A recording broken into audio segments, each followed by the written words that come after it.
السلام عليكم. ازيكم يا شباب؟ عاملين ايه؟ ثانوية عامة 2026. كان النهارده عن كتب مراجعة نهائية، والكتب اللي انا حليتها في المراجعة النهائية بتاعت الثانوية العامة. مش معنى ان انا حليت الكتب دي فهي الكتب دي اللي انت تحلها. فلو في كتب مثلا المدرس اللي انت بتاخد معاه شايفها ان هي كويسة فهاتها. يعني هو مش لازم تجربة اي حد تنجح على اي حد. فهو كل واحد كل واحد مثلا انا بحب كتاب كذا، انت تحب كتاب كذا. المدرس ده شغال من كتاب ما، المدرس ده شغال من كتاب ما. فانا مثلا كنت باخد مع مستر عبد الحميد حامد، كان بيحل ماي نيو فريند فجبت ماي نيو فريند. المستر اللي انت تاخد معاه بيحل كتاب تاني فانت هتجيب معاه الكتاب اللي هو عايزه مع تزويد كتاب انا اقول لك عليه دلوقتي. تمام تمام. اول ماده معانا وهي العربي. العربي فيها كتب كتير، يعني فيها بيان الامتحان الابداع كام، وفي كتير كتب بس ايه هم الاربعه دول الاشهر او اللي هو ايه الناس متعوده عليه. انا حليت الامتحان وبيان شوامل. ماشي، الجزء في العربي ما حليتش غير كتاب مستر محمد صلاح، امتحان وبيان شوامل. وكتاب الامتحان هو الاقرب من كتاب البيان في امتحانات اخر السنه، علشان كتاب البيان معقد زياده. يعني انت معاك امتحان بيان وكتاب مستر محمد صلاح اخر السنه، فهمت الفرق بين الامتحان وبيان. وكتاب مستر محمد صلاح دي كده حاجات الجزئيه، اللي هو مراجعة جزئية على الوحدة اللي هو كان عاملها تقريبا 8 مراجعات. فهو كان مقسمها اللي هو ايه انت تحل العربي كله على 8 حصص. فكان كل حصة هو بيشرحها لها جزء في كتابه، يعني مراجعة جزئية كل محاضرة من التمانية لها مراجعة جزئية في كتابه.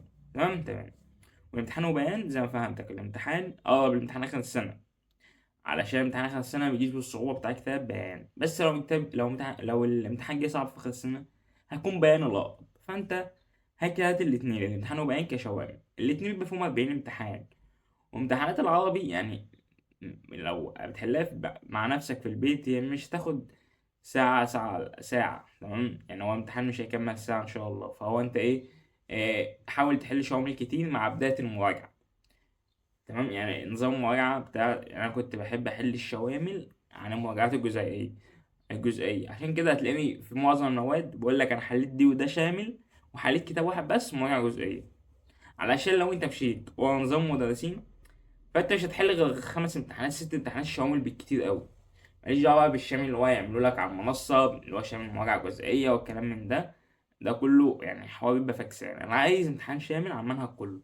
انا عايز امتحان شامل اشوف انا عارف اجمع افكار المنهج كله معاه ولا لا. هو اكيد يعني مثلا لو انت حليت 40 اول 15 انت مش مجمع افكار، فعادي انت ممكن تاخد وقت كتير وهترجع للكتاب كتير عادي عادي.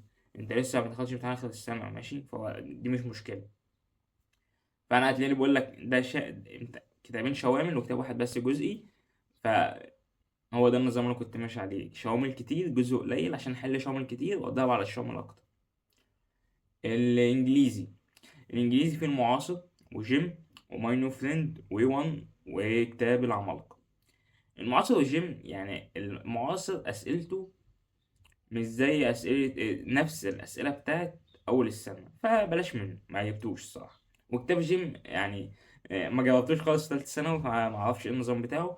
كتاب العمالقه في منه 3 كتب، يعني هو عباره عن 3 كتب. واحد اسمه كتاب الزتونه، وكتاب عن المراجعات الجزائية، وكتاب عن الشوامل. هما كانوا 3، كان كل كتاب 910 حاجة زي كده. فكانوا ال3 مع بعض في المراجعة النهائية. وكتاب ماي نيو فريند عشان أنا قلت لك كنت بشترك مع مستر عبد الحميد حامد، هو كان عامل يعني كان مش يعني هو كان مشترك معاهم.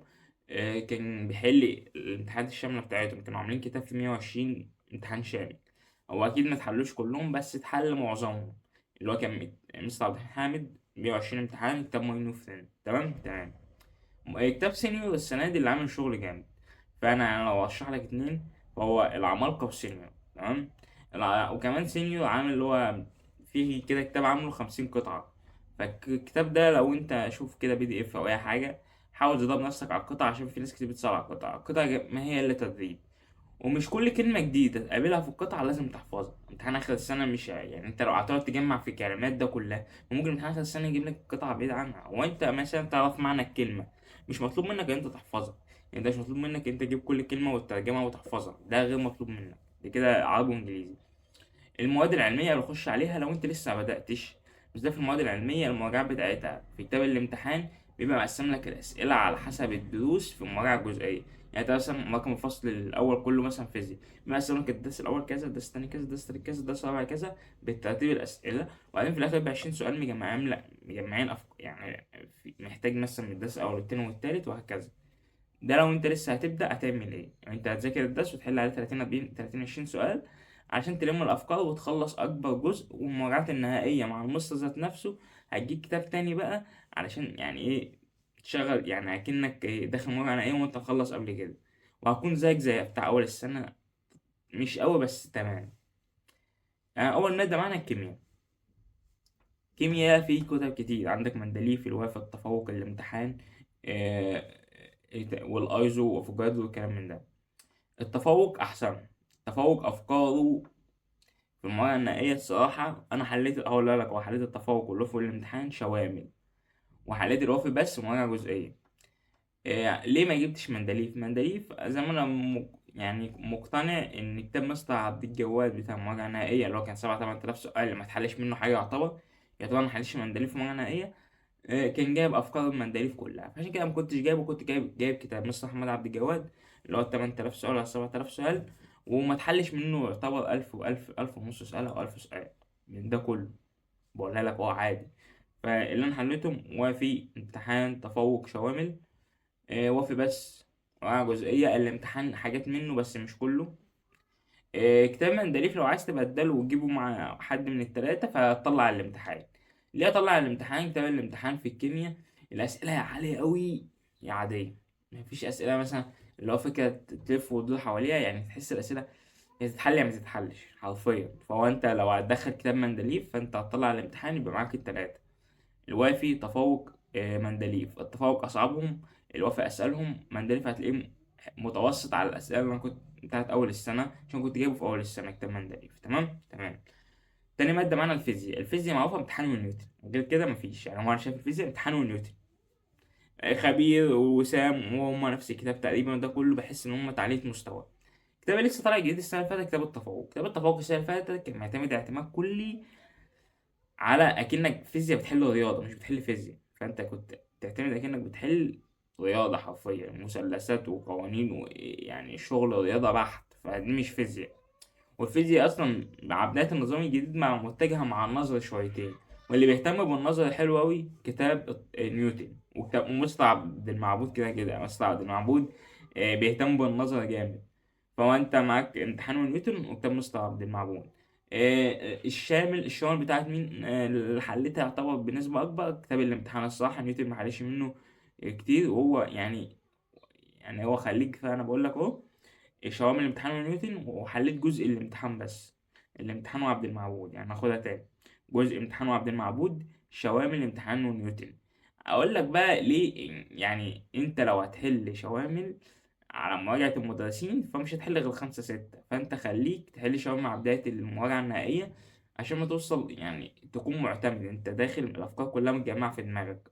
مش مستني الامتحان آخر السنة. مش هيجيب لك مراجعة جزئية، يعني هو مش هيجيب لك دي فصل أول ده فصل تاني ده فصل تالت، كلها تبقى أسئلة يعني متلخبطة. فأنت عايز تخش الامتحان الأفكار بتاعة المنهج كلها دايرة في دماغك، فأنت لازم تعود على نفسك على ده من اول السنه، يعني من اول مراجعه نهائيه. فانت لازم تحل شوامل من اول مراجعه نهائيه، وده اللي انا بقوله. يبقى عندك كده امتحان ونيوتن شوامل، امتحان وعبد المعبود جزئي في الفيزياء. الكيمياء قلنا والفيزياء قلنا، فاضل الاحياء. الاحياء هتاخد نصيحه مني ببلاش، يعني هو الاحياء لو كنت عارف الصراحه كنت فدت نفسي. فالاحياء حليت امتحان تفوق، كتاب الجوهري وفي المؤسس وكتب كتير والمراجع وده كله. الواحد كان بيحاول يلم بده كله بس هو ما جيش في فايدة في الآخر.